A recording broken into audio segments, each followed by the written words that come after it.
Empabati erisaabalira mu lwalo. Abaganda bagamba nti kawumunta okwenjala okwekyengera abeera mulambuzi.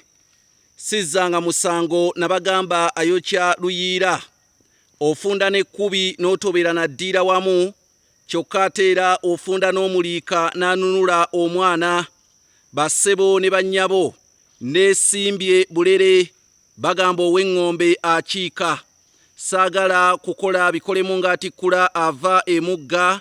Nandiki okwogera ebigenda bidda. Tembwa y'abanadda eridde ekikwalo ky'abanadda nti ye banadda waanadda eneddawa. Bassebo ne bannyabo nze Kanoonya Juma omulangira w'e Bukerekere nga bulijjo. Nabagamba ndi wa kubatabaala kubanga omunafu atabaala mulima. Ntuuse nate n'ekyokuyiga ky'olunaku olwaleero. Naye ggwe wenna ayagala okusomesebwa ku bikwatagana n'obuwango bw'Abaganda, ku mpisa z'Abaganda, ku bulombolombo bw'Abaganda, ojja kuyita ku nnamba yange y'essimu yeeno. Oyingire inbox yange oba akasanduuke kange, munnange tuwaye era tubaluule emboozi egwa makerenda, kubanga Abaganda bagamba nti yaffe teyagwa makerenda nga n'obugenyi bwali bwa kibanduko. Ennamba eri kasaalaba 256 751 47 69. Kasaalaba 256 751 47 69. Ekyokuyiga ky'olunaku olwaleero nkuleetedde omuti. Omuti guno gwe bayita enkoba. Omuti guno guwunya akawoowo akatayogerekeka bw'oguwunyako. Era omuti guno oguyitibwa enkoba mulungi mu kubajja ebibajje.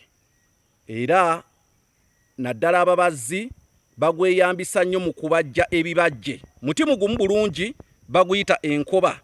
Era n'abatema amanda bagamba gugwa bulungi nnyo amanda. Amanda gaagwo tegabeera birerya.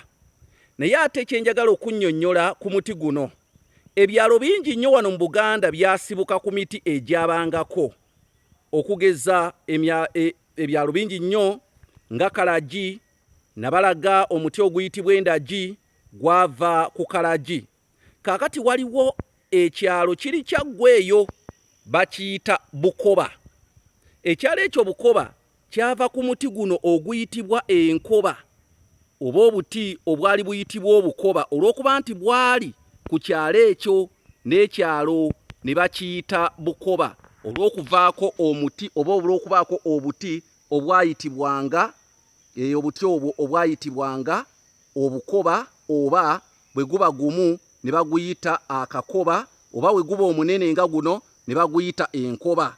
Bassebo ne bannyabo wemmala okulya simalirawo byange. Abaganda baagereesanga anaalya ku bbiri. Kati nze nno biggweredde wano ebyabasumba we bityo biggwera ku ttale.